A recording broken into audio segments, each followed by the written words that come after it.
Bienvenidos a el webinar en torno al régimen de incorporación fiscal. Yo soy Alfredo Cobos y les invito a quedarse conmigo a lo largo de los próximos minutos porque vamos a platicar juntos de la técnica de los 3 pasos, cómo entender el régimen de incorporación fiscal y una técnica específica que podemos desarrollar para atender a más clientes de este régimen y atenderlos mejor. Si tú eres un profesional de la contaduría y los impuestos, eres contador o contadora, este webinar es para ti. Si por otro lado eres empresario y quieres conocer más del régimen de incorporación fiscal, también bienvenido porque vas a conseguir todas las herramientas que estás buscando para entender el cumplimiento de tus obligaciones fiscales.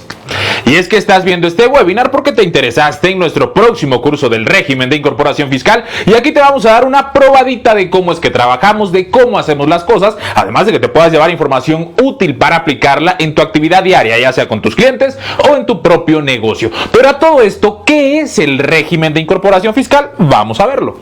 Y es que el régimen de incorporación fiscal es una figura jurídica que nació en nuestro marco fiscal normativo en el ejercicio 2014 como consecuencia de la reforma fiscal para ese año. ¿Qué fue lo que hizo el RIF? Vino a transformar lo que en su momento era el régimen intermedio y también el régimen de pequeños contribuyentes para unirlos ambos y crear el régimen de incorporación fiscal. ¿Cómo nos lo vendieron? ¿Cómo nos lo ofrecieron en su momento cuando recién inicia el RIF? Como una alternativa que iba a ser facilita, que iba a ser sencilla, que iba a ser muy cómodo para los contribuyentes cumplir con sus obligaciones fiscales. Incluso el presidente en turno en ese momento, en un discurso muy rimbombante, anunció que a partir de ese momento los empresarios de este régimen ya no iban a necesitar de un profesional de la contaduría y de los impuestos para cumplir con sus obligaciones fiscales. Nada más lejano de eso que la realidad.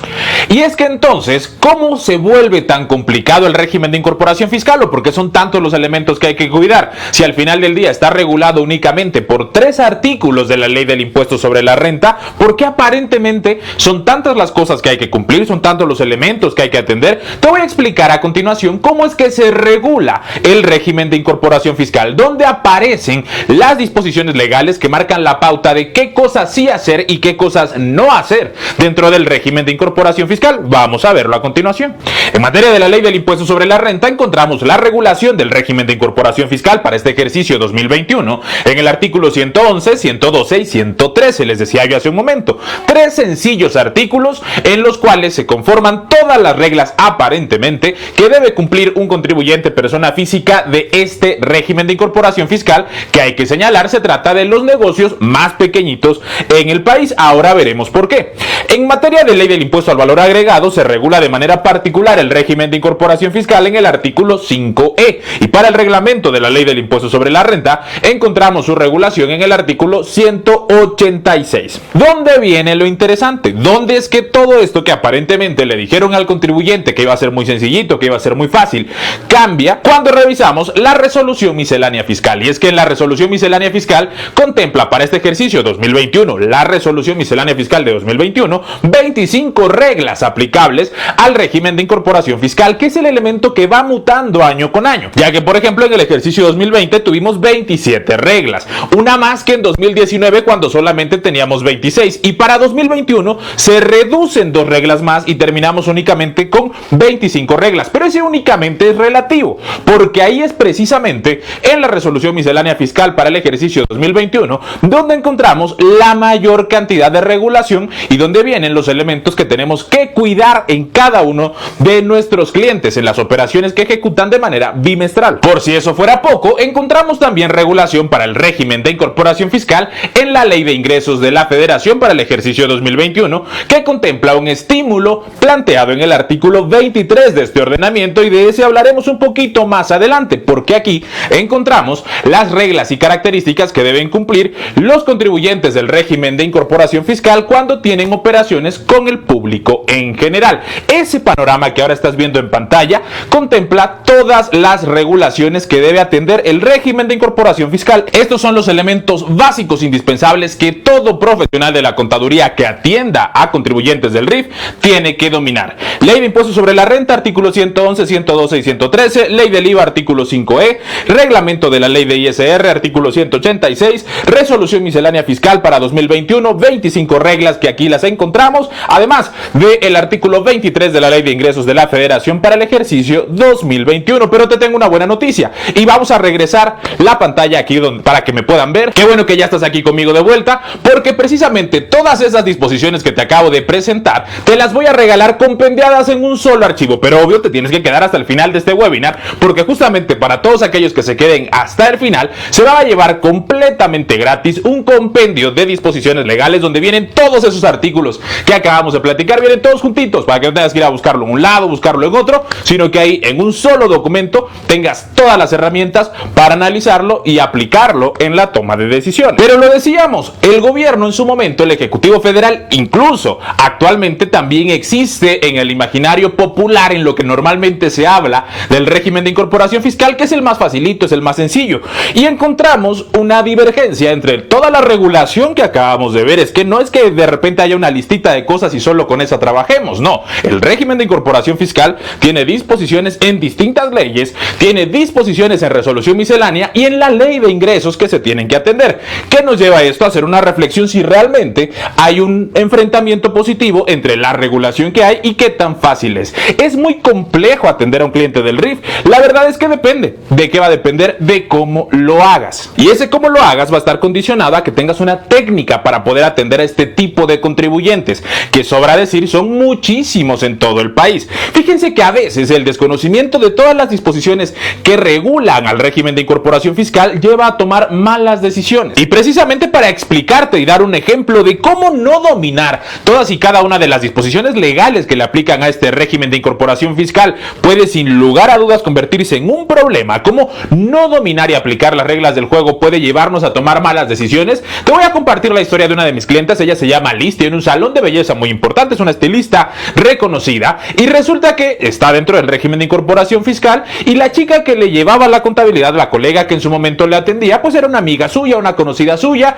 y habían estado funcionando bastante bien hasta que un día de repente llegaron verificadores de expedición de CFDIs del SAT. Llegó una revisión para validar que esta clienta estuviera expidiendo las notas simplificadas o tickets de los que hablábamos, y que además cada bimestre por lo menos emitiera su factura de operaciones con el público en general. Y oh sorpresa, Liz no sabía que tenía esa obligación, no la había estado cumpliendo. ¿Y en qué acabó el asunto? En que desafortunadamente la multaron, tuvo que pagar una multa.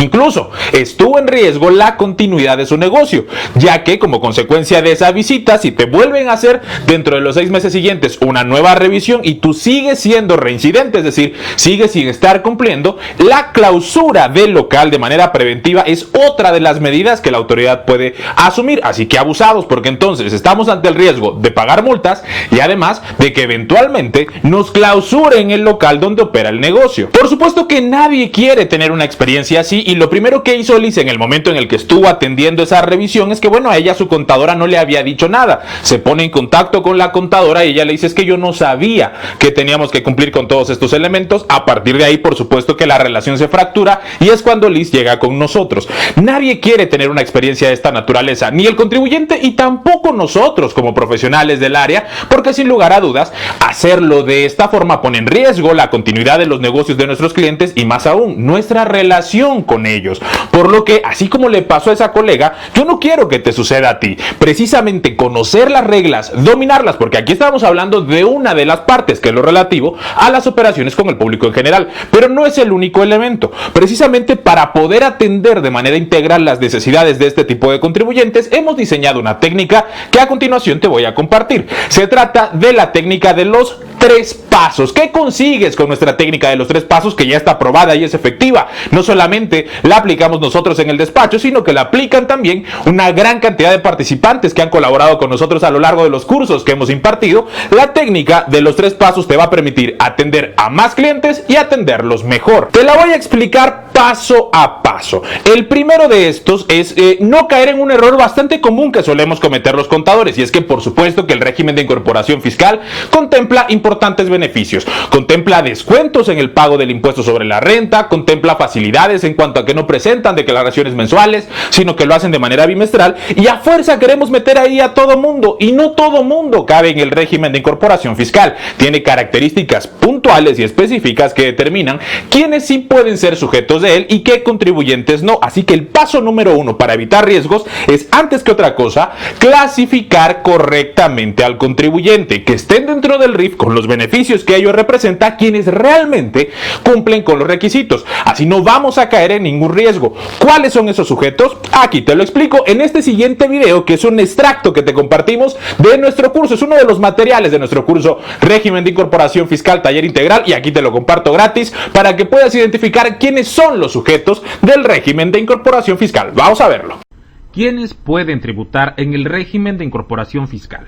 Estimados participantes, les cuento que la base del régimen de incorporación fiscal se encuentra, como ya lo hemos comentado, en el artículo 111 de la Ley del Impuesto sobre la Renta. Este es muy claro, en teoría, al establecer quiénes son los contribuyentes que podrán tributar en este régimen fiscal, y lo hace de manera muy puntual al señalar que serán personas físicas que únicamente realicen 3 tipos de actividades. La primera, que lleven a cabo actividades empresariales, que enajenen bienes y presten servicios por los que no se requiera para su realización de título profesional. Vamos a analizar a detalle cada una de estas actividades y poder identificar las distintas situaciones en las que un contribuyente puede caer en ellas. Lo primero que hay que señalar es que cuando hablamos de actividades empresariales nos referimos a las actividades comerciales, es decir, la compraventa de productos, la enajenación en sí misma, es decir, yo compro ciertos artículos para después revenderlos. Aquí estamos hablando de cualquier tipo de negocio o micronegocio relacionado con el comercio, es decir, papelerías, tiendas de abarrotes, evidentemente, un negocio de telefonía, por ejemplo. Si ustedes compran y venden equipo de cómputo y demás, entran en este supuesto.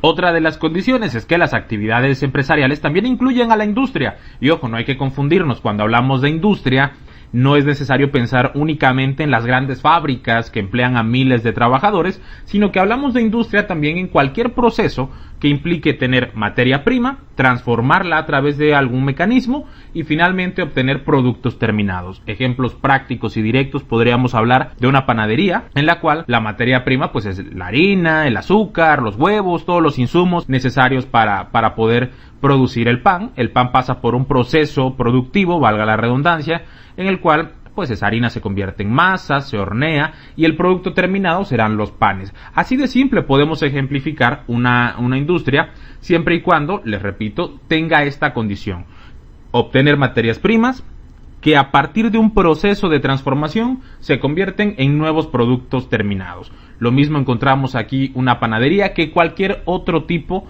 de fábrica, ya sea una fábrica doméstica, una fábrica microindustrial. Siempre que haya un procesamiento como este, tenemos negocios microindustriales o industriales. Otro ejemplo lo encontramos muy claramente si, por ejemplo, tu cliente se dedica a la producción y venta de botanas, de chicharrones, papitas y demás frituras. Ahí tenemos un negocio industrial. Él compra la materia prima, ya sea la pasta de chicharrón o incluso las papas naturales, las somete a un proceso productivo de cortado, cocción, empaquetado, y finalmente lo que ellos venden es una bolsa de botanas, que es el producto terminado. Ahí encontramos actividades industriales.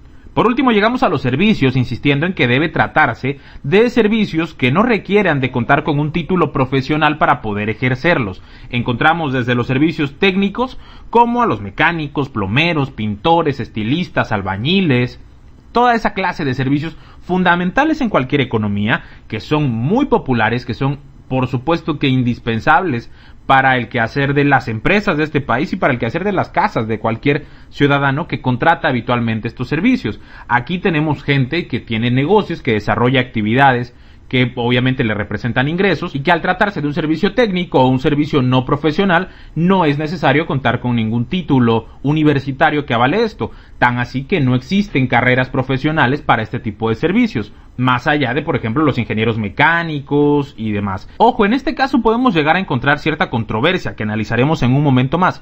¿Cuándo sí y cuándo no el título profesional? ¿Y cuándo resulta un impedimento tener título para poder tributar en este RIF o no tenerlo? Lo analizaremos enseguida. Sin embargo, antes de llegar a eso, hay que referirnos a las empresas de servicios. Los primeros son servicios técnicos, es decir, servicios que lleva a cabo el propio contribuyente, alguien que es carpintero y le presta sus servicios a un tercero. Pero lo mismo, este tipo de personas, este tipo de empresarios, puede crear empresas en las cuales ellos no hagan directamente el servicio, sino que contratan personal capacitado para hacerlo, y se trata de empresas que prestan servicios. ¿Cuáles podemos encontrar aquí? Todos los servicios técnicos que ya comentamos, que se pueden transformar en empresas, pero también otro tipo de negocios como las agencias de viajes, los hoteles, los gimnasios, las empresas de decoración, siempre y cuando evidentemente la condición sea que el propio servicio o la actividad no requiera de contar con un título profesional para ejercerlo. En este supuesto también encajan restaurantes, taquerías, cocinas económicas, fondas y demás negocios por el estilo.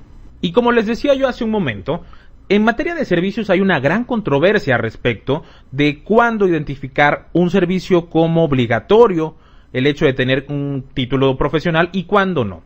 Y es que, en realidad, cuando hablamos de servicios profesionales, en la ley del impuesto sobre la renta, no hay una alusión perfecta a este tipo de servicios. Lo más cercano que podemos encontrar a ello es la fracción segunda del artículo 100 de la ley del impuesto sobre la renta, la cual nos señala que son ingresos por la prestación de un servicio profesional las remuneraciones que deriven de un servicio personal independiente y cuyos ingresos no estén considerados como sueldos y salarios. Aquí cae todo prácticamente. En realidad no es puntual y no es específica la ley cuando habla de este tipo de ingresos por servicios. Simplemente nos dice que un servicio se considera profesional siempre que sea prestado de forma independiente y que no seamos empleados de la empresa, pero no nos dice cuáles de estos servicios supuestamente profesionales requieren de un título universitario o no.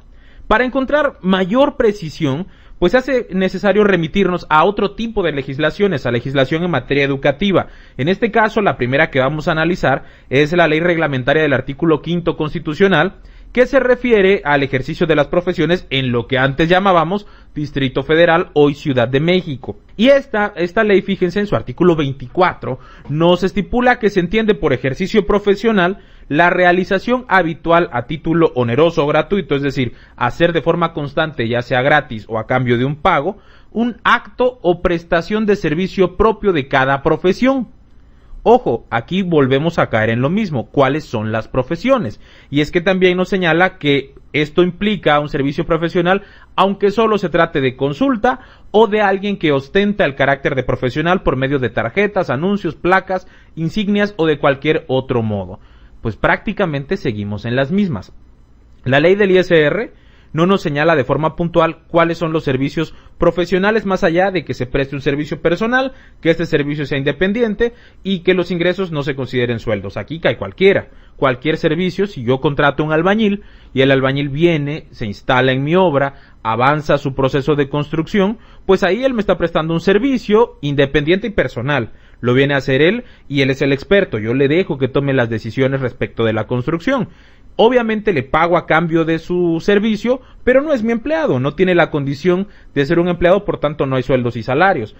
De ahí que la ley no es precisa en este sentido. Intentamos ser más precisos y nos vamos a la ley reglamentaria del artículo 5º constitucional. Aquí nos dice que, bueno, se considera que se ejerce de manera profesional o que hay ejercicio profesional si tú constantemente realizas ciertas actividades por las que cobres o incluso puedes no cobrar, pero que sean propias de una profesión. Ojo, sean propias de una profesión independientemente de si cuentas o no con el título profesional, porque incluso señala que si lo ostentas tendrá esas condiciones, más allá de las penas por ejercer ilegalmente una profesión de la cual no posees un título profesional, que cada estado tiene su propia legislación al respecto. Y aquí es donde volvemos a la parte estatal, y esto es bien importante que lo tengan todos en cuenta. Si bien el ejemplo que les voy a presentar corresponde al estado de Campeche, porque es el estado donde yo resido, cada uno de los estados tiene su propia ley para el ejercicio de las profesiones o su ley educativa, y hay que adaptarlo a las condiciones que cada uno de los estados donde ustedes residan tenga. Entonces, esta referencia que les voy a dar es un ejemplo y habría que hacer un proceso de análisis en cada uno de sus estados para identificar qué ley le aplica. Normalmente lleva este nombre: ley para el ejercicio profesional, ley de profesiones del estado o algún nombre similar. Y en el caso de Campeche, esta ley en su artículo 6º por fin nos dice cuáles son aquellas profesiones que para su ejercicio requieren de forma obligatoria, y recalco esta parte de obligatoria, contar con un título profesional. ¿Cuáles podemos encontrar? las de médico, abogado, contador, arquitectos y demás. Ahora se las voy a presentar, les voy a presentar toda la lista. Lo que están ustedes viendo en pantalla en este momento es la lista de las profesiones que, de acuerdo con el artículo 6º de la Ley para el Ejercicio Profesional del Estado de Campeche, se considera obligatorio tener un título profesional, y aquí podemos ver una larga lista que va desde la actuaría, la administración de empresas, obviamente la comunicación, contaduría pública, medicina, economía, mercadotecnia, odontología, turismo, sociología y demás. El punto aquí es cómo definir ciertas actividades respecto al ejercicio profesional de las mismas y al poder tributar dentro del régimen de incorporación fiscal. Por ejemplo, si hablamos de un taller mecánico, hablamos de un servicio técnico. Sin embargo, hay dentro de la lista de profesiones de mi estado una ingeniería mecánica, como podrán ustedes observar. ¿Puede entonces un mecánico llevar a cabo actividades dentro del régimen de incorporación fiscal si esta actividad requiere para su ejercicio de contar con título profesional? La respuesta es sí. ¿Por qué razón? Porque el hecho de prestar un servicio mecánico no es lo mismo que ostentarse como ingeniero mecánico.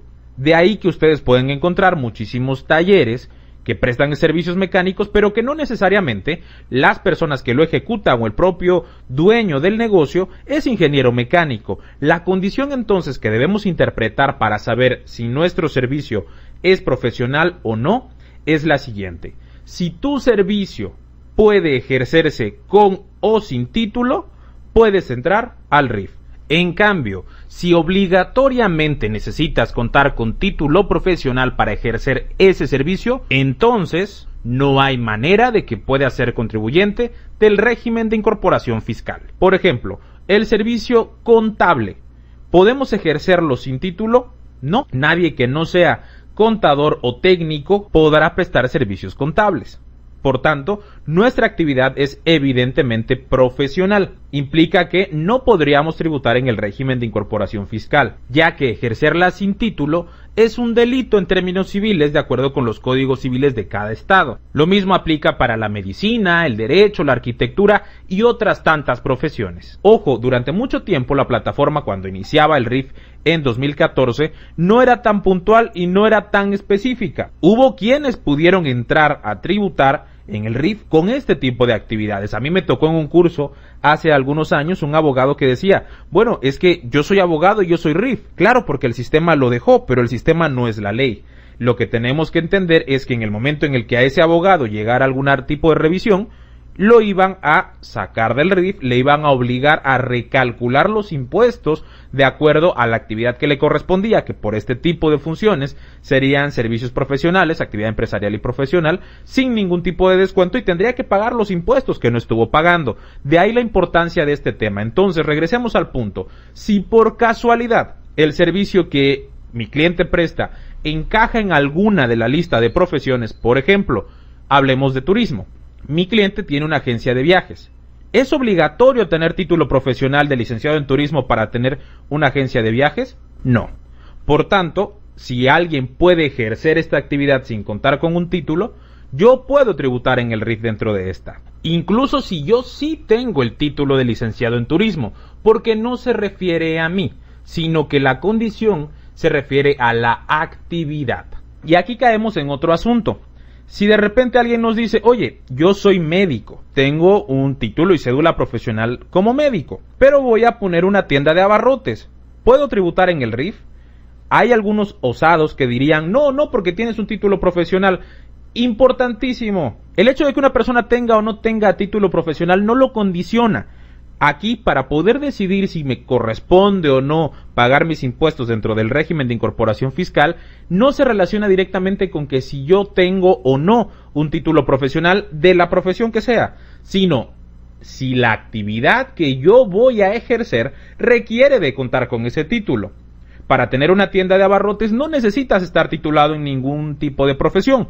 Por tal razón, aunque tú seas doctor o seas maestro, puedes tributar en el RIF respecto de los ingresos de tu tienda de abarrotes. La condición general en todos los casos es que tus ingresos no superen los 2 millones de pesos. En síntesis, cuando hablamos entonces de contribuyentes que pueden tributar en el RIF, nos referimos a personas físicas que realicen únicamente actividades comerciales, industriales o de servicios que no requieran de un título profesional para ejercerlo, siempre y cuando sus ingresos no superen los 2 millones de pesos en un ejercicio. Ahora ya tienes claro quiénes sí pueden tributar en el RIF y quiénes no, pero teniendo en cuenta esas condiciones, volvemos al paso 1 de la técnica, y es que no vale la pena correr ningún riesgo. Los clientes confían en lo que nosotros les informamos al respecto, y el profesional o la profesional de la contaduría tiene que estar plenamente claro de cuándo un contribuyente sí cumple con los requisitos de RIF y cuándo no, y que únicamente estén en este régimen cuando realmente les sea aplicables. Correr el riesgo de meter a alguien a la fuerza en lugar de ser una solución, lo que está haciendo es crear problemas, y esa es una cuestión que está a nuestro lado de la cancha. El primero, la primera que tiene que dominar quiénes sí y quiénes no pueden tributar en el RIF somos nosotros, el profesional de la contaduría que precisamente atiende a este contribuyente, y que con nuestro curso lo vas a tener completamente peinado. Pero ese es apenas el paso 1 de nuestra estrategia. Veamos el paso 2, y es que es precisamente el análisis de los ingresos y las deducciones. Ok, ya pude clasificar a un cliente dentro de RIF porque tiene todos los requisitos y características para poder gozar de los beneficios. Hecho eso, ¿cuáles son las reglas que tienen que asumir sus ingresos y sus deducciones? ¿Cuándo acumular el ingreso? ¿Qué puede deducir? ¿Qué no puede deducir? Y en esa misma medida poder precisamente aterrizar el cumplimiento de sus obligaciones fiscales, pero por supuesto involucrando al cliente en todas las fases del proceso. Definir y diseñar guías claras que nos permitan saber cuándo un ingreso ya es acumulable y cuáles son los requisitos que tienen que cumplir sus deducciones, aprovechando los beneficios que, por cierto, hay que decir, tiene este régimen en materia de deducciones. Por ejemplo, a diferencia del régimen de actividades empresariales o de las personas morales, RIF no aplica deducción de inversiones y tiene otros tantos beneficios en materia de deducciones, como facilidades también, que te voy a compartir con todo detalle a lo largo de nuestro curso, pero que debes tener claro que es un elemento clave en tu técnica y en tu estrategia de atención de este tipo de contribuyentes. Teniendo claro todo eso, llegamos al paso 3 de nuestra técnica, y es el cumplimiento bimestral efectivo. Hay que cumplir, sí, por supuesto, con la presentación de las declaraciones bimestrales y hacerlo de manera oportuna, pero no es la única obligación bimestral. Lo decíamos hace un rato. También tenemos la obligación de expedir nuestras facturas de operaciones con el público en general, y como eso tiene un efecto clarísimo en el cumplimiento de nuestros clientes. Así entonces, trabajamos sobre 3 pasos, la técnica de los 3 pasos. El primero, clasificar correctamente a nuestro cliente. El segundo, hacer un análisis claro de ingresos y deducciones. Y finalmente, el tercero, con el que cerramos el círculo, tener un cumplimiento bimestral efectivo. Para poderlo hacer, precisamente, necesitamos conocer las reglas, saber cómo aplicarlas con un enfoque absolutamente práctico, aterrizado a las necesidades de cada uno de tus clientes. Pero bueno, ¿qué pasa si no cumplimos con esta técnica? ¿Qué pasa si no tenemos cubiertos estos 3 frentes? Sin la técnica, tenemos el riesgo de cometer errores. ¿Por qué? Porque si no conoces qué es lo que hay que cumplir, entonces a lo mejor no seas tan efectivo o efectiva al llevarlo a la práctica. Además, puede haber problemas con clientes y con la autoridad. El ejemplo que te acabo de platicar de Liz, pues terminó mal. Ella, que tenía una relación cercana con la contadora que en su momento la atendía, que además era su amiga, pues terminó no estando tan contenta y cambiando de despacho. Así es como llega con nosotros. Finalmente, trabajar sin tener claro el por qué, el para qué y el cómo nos puede llevar al estancamiento profesional. Si nosotros no tenemos elementos para atender a más clientes y atenderlos mejor, entonces pues vamos a estar ahí como avanzando con la deriva, si es que realmente avanzamos. En cambio, cuando tú lo haces con estrategia de manera efectiva, la escalada es directa, porque todo depende de qué tanto apliques lo que ya sabes. Y tú podrías decir, bueno, yo ya atiendo a muchos contribuyentes de RIF y hasta ahora no hemos tenido algún problema. Lo primero que hay que hacer es validar que dentro de ese contexto en el que tú les atiendes, estés aplicando absolutamente todas las reglas o lo estés haciendo de la mejor manera posible, que es precisamente la que vamos a compartir juntos en el curso. ¿Cuáles son entonces las señales que tendríamos que revisar respecto a los clientes que atendemos si necesitamos mejorar? Si tenemos esos indicativos, quiere decir que hay cosas que mejorar, que tenemos que corregir. Vamos a verlas. Y yo te voy a plantear 3 señales que indican que debemos mejorar la manera en la que atendemos a los contribuyentes de este régimen. La primera es que si trabajas muchas horas por poco dinero, algo estamos haciendo mal. Cierto es que los contribuyentes de RIF de repente son aquellos que tienen la menor capacidad administrativa y en muchos casos la menor capacidad económica, pero eso no implica que el servicio que necesiten no tenga que ser un servicio profesional y que por supuesto, como todo servicio profesional, se debe cobrar. La mejor manera de hacer un equilibrio entre costo-beneficio es teniendo claro qué es lo que nuestro cliente tiene que cumplir y por supuesto, en esa medida, estimar los honorarios que habremos de cobrar por ello. Así que si en este momento tú estás descubriendo que trabajas muchas horas para atender a tus clientes de RIF por poco dinero, entonces algo hay que corregir ahí. Hay que ver si estás aplicando correctamente las disposiciones o si tienes correctamente determinado los honorarios que habrías de cobrarle a ellos, pero en cualquiera de los contextos, el hecho de tener una técnica que te ayude a trabajar de manera específica te va a ayudar, lo decíamos hace un ratito, a atender a más clientes y atenderles mejor. Otro indicativo de que hay cosas que mejorar se da cuando existe negativa de nuestros clientes por el cumplimiento de sus obligaciones, y eso por supuesto que cae en la cancha del lado del cliente. Sin embargo, mucho podemos hacer nosotros para concientizarles de la importancia que tiene entender las distintas disposiciones que le marcan obligaciones. Por supuesto que, como lo hemos dicho antes, ahí antes que otra cosa, el primero o la primera que debe dominar esas disposiciones es el profesional que le atiende a ese empresario. Inicia por nosotros el asunto, entender cuáles son las implicaciones legales del régimen y guiarles para cumplir, explicarle cuáles son las consecuencias de no hacerlo, y entonces cuando nuestro cliente esté concientizado de todo lo que ello representa, muy seguramente va a tener una mejor disposición. Pero parte de ese proceso arranca con nosotros, con realmente conocer el contexto y podérselo aplicar y fundamentar con fundamentos legales, que es la clave. Además, el tercero de estos elementos que nos permite señalar que hay cosas que mejorar cuando existe un control deficiente de las operaciones con el público en general. Este es en particular uno de los principales talones de Aquiles de muchos contribuyentes del RIF y de muchos colegas de la contaduría y los impuestos, porque de repente se deja de lado entender que las operaciones con el público en general, esas en las que va la gente, compra, paga y no nos pide comprobante, tienen requisitos, tienen responsabilidades y también hay sanciones por no cumplirlas. En el curso vamos a profundizar en este tema.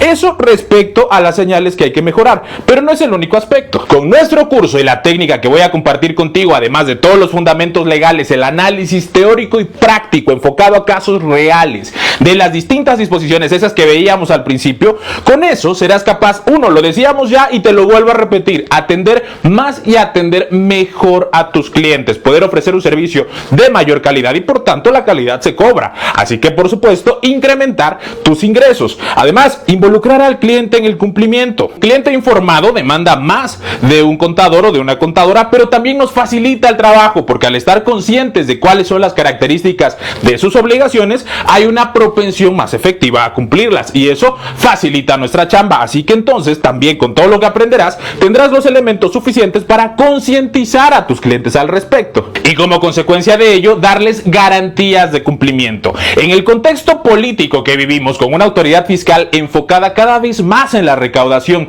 y que está haciendo labores de revisión mucho más profundas que ya llegaron al régimen de incorporación fiscal, lo que nuestros clientes van a buscar y lo que podemos ofrecer como un factor de diferenciación es darles garantías de cumplimiento. Que pase lo que pase, que nos revisen lo que nos revisen, lo que ese contribuyente o esa empresa está haciendo cumple con las disposiciones fiscales, cumple con los requisitos de la autoridad y que por tanto, así nos revisen hasta por debajo de las muelas, no vamos a tener ningún riesgo. La garantía de cumplimiento es algo que se valora mucho en el mercado y que cada vez se está valorando más. Ese contador que le buscaba tergiversar las cosas para disfrazar por aquí, para meter por allá, que aparentemente decía que estaba aportando soluciones, en lugar de eso lo que genera son grandes problemas, son bolas de nieve que van creciendo y con las revisiones que la autoridad cada vez está haciendo de manera más puntual y en este 2021 con especial énfasis, lo único que nosotros podemos ofertar a nuestros clientes como un valor efectivo de diferenciación es garantía de cumplimiento. Es que nuestro cliente sepa que con nuestro servicio se está asegurando de cumplir con todas las disposiciones fiscales que la autoridad le va a demandar y que por tanto, en caso de una revisión, la va a poder pasar sin mayor problema. Dicho todo lo anterior, no me queda otra cosa que invitarte a nuestro próximo curso. Por supuesto, ya puedes descargar, te dejo el enlace. ¿Te acuerdas que te dije, te lo prometido es deuda? Te dije que ibas a poder descargar un compendio con todas las disposiciones legales que le aplican a este régimen. Ya lo puedes hacer, está aquí disponible en la caja de chat para que lo descargues. Y lo otro que me queda hacer es invitarte a nuestro próximo curso, ya que arrancamos el próximo 7 de enero. Del 7 al 11 de enero arranca nuestro curso Régimen de Incorporación Fiscal. Son 5 días de trabajo efectivo a través de nuestra plataforma plataforma tiene un costo de 460 pesos y me va a encantar recibirte. Y te estarás preguntando cómo es nuestro curso. Es súper fácil y súper sencillo de trabajar, ya que a través de nuestra plataforma de capacitación en línea te generamos un usuario y una contraseña. Obviamente primero el proceso de inscripción. ¿Cuánto cuesta inscribirse? Cuesta 460 pesos, así de simple y así de sencillito. 460 pesos, tú te inscribes, tienes acceso a la plataforma por 5 días. Generamos tu cuenta de usuario y contraseña de acceso, la recibes por correo electrónico, inicia sesión y cuando tú entres a la plataforma ubicas el curso Régimen de Incorporación Fiscal y empiezas a avanzar con los temas. Cuando tú entres vas a encontrar ahí todos y cada uno de los temas del curso. Se recomienda y sugerimos que le dediques 2 horas diarias, pero tú vas decidiendo cómo te organizas. No necesitas hacerlo a una hora en particular, se adapta a tu tiempo. Es una plataforma diseñada de manera específica para cursos de formación en línea. No es que yo hubiera dado un curso presencial y nada más lo grabamos y te lo pusimos ahí, nada de eso. Es un curso, materiales y contenidos diseñados de manera exclusiva para hacerlo a través de internet. Entonces es una manera mucho más práctica y efectiva de poder llevar formación en línea, porque entonces sí está diseñado para la formación a través de medios digitales. Te digo, no es que grabamos un curso y te lo pusimos, nada de eso. Está diseñado de manera exclusiva para que podamos trabajar a través de entornos virtuales. Te decía, tú ingresas a la plataforma, ubicas los temas, te vas al primero y empiezas a avanzar. Como parte de nuestro curso hay ejercicios y actividades que vas a subir, así como en la escuela, tareas que nos ayudan a verificar tanto a ti como a nosotros que el aprendizaje está siendo efectivo, y vas a recibir retroalimentación personalizada diciéndote, le atinaste aquí, hay que corregir por allá, porque entonces juntos nos aseguramos que los temas están llegando al lugar correcto. Entonces, 5 días de acceso a la plataforma, actividades para corroborar si el aprendizaje se está llevando a cabo de la manera correcta, con seguimiento personalizado del instructor, con temas que están ahí disponibles en video, en audio, en ejercicios, en actividades, en lecturas, todos diseñados de una forma didáctica para facilitar el aprendizaje, sin horarios fijos. Tú decides cómo y a qué hora conectarte durante los 5 días que vas a tener acceso a la plataforma. Reitero que sugerimos dedicar 2 horas diarias. El costo 460 pesos. Y la pregunta es, ¿y si me surgen dudas? Lo primero es que no te van a surgir dudas porque te vamos a enseñar bien. Eso de principio, pero obviamente si de repente hay casos en los que pues tú quieres aterrizar cierta situación en particular con algún cliente, dices, me gustaría un poquito de tener idea de cómo aplicar ese concepto que acabamos de ver en el curso al caso particular de mi cliente, te tengo estupendas noticias. A lo largo de nuestro curso hay foros de dudas. Cada cierto número de temas tú puedes plantear por escrito tus dudas y durante estos 5 días yo voy a estar entrando constantemente a ver qué preguntaste y por ese mismo medio responderte. Pero si además le queremos agregar un valor importantísimo, es que concluimos nuestro curso con una sesión 100% en vivo de preguntas y respuestas, 1 hora, el último día del curso, en la que tú y yo vamos a estar interactuando a través de nuestra sala de videoconferencia. Vas a poder hacer preguntas en tiempo real y yo te las voy a responder. Todo esto por solo 460 pesos, pero ojo, el cupo es limitado y los lugares se agotan, así que si te quieres inscribir, formarte a fondo en el régimen de incorporación fiscal, conocer la técnica de los 3 pasos y cómo aplicarla, el tiempo se agota. Inscríbete hoy mismo porque el cupo es limitado. Yo soy Alfredo Cobos y ahí te veo. Hasta muy pronto.